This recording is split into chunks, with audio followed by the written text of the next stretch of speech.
The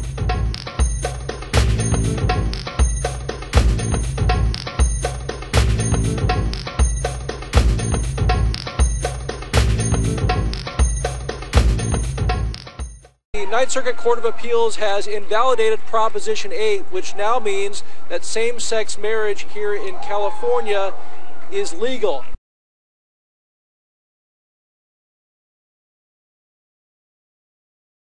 If you don't mind me saying, when you say I'm in favour of gay rights, you're not. You're in favour of some. Well, what happened was that the gay community changed their perspective as to what they wanted. When I ran for governor, one of the big issues was marriage, gay marriage. My opponent said she'd sign a bill in favor of gay marriage. I said I would not, that I oppose same-sex marriage. At the same time, I would advance if you will, the efforts not to discriminate against people who are gay. Do you remember the pray away the gay people? Is that ringing a bell in the part of your brain where upsetting images go? The you can be cured of your homosexuality folks, remember them? The cockamamie, snake oil, predatory, pitiful, you can be cured of your homosexuality people? That's the new problem in Mitt Romney's taxes. The Tyler Charitable Foundation is something created by the Romneys. They fund it, and then it in turn gives grants to various organizations. They support, to the tune of $10,000 in 1 year alone, a group called the Massachusetts Family Institute.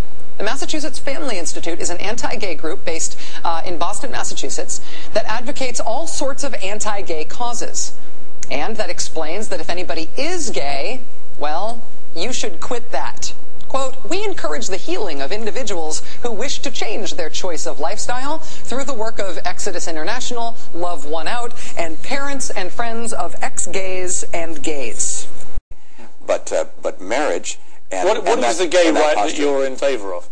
Well, equal rights in employment, equal rights in, I mean, for instance, as the governor, I had members of my team that were gay. I appointed a couple of judges who apparently I find out were gay. Look, I didn't ask people their sexual orientation. Does your faith mean that you view homosexuality as a sin?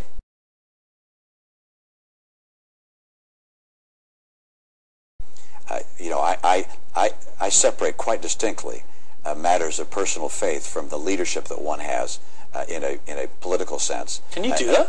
Absolutely. Seriously? You don't begin to apply the doctrines of a religion to responsibility for guiding a nation or for guiding a state. My question, how would your religious beliefs, if you're elected, impact the decisions that you make in the office of the presidency? Ron Paul makes very good points. I concur with that. I would also seek the guidance of Providence in making critical decisions. I'm not a spokesman for my church. But don't you know? But what is the Mormon position on homosexuality being a sin? You know, that's something that you can take up with the church.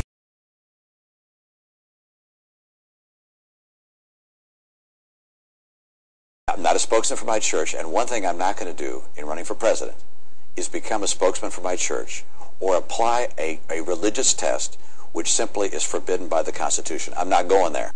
I agree with 3,000 years of recorded history.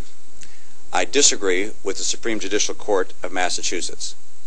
Marriage is an institution between a man and a woman.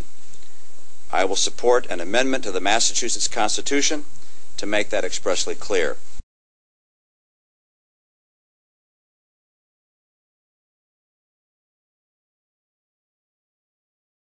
I separate quite distinctly matters of personal faith from the leadership that one has in a political sense. Can you do that? Absolutely. Seriously? I would also seek the guidance of Providence in making critical decisions.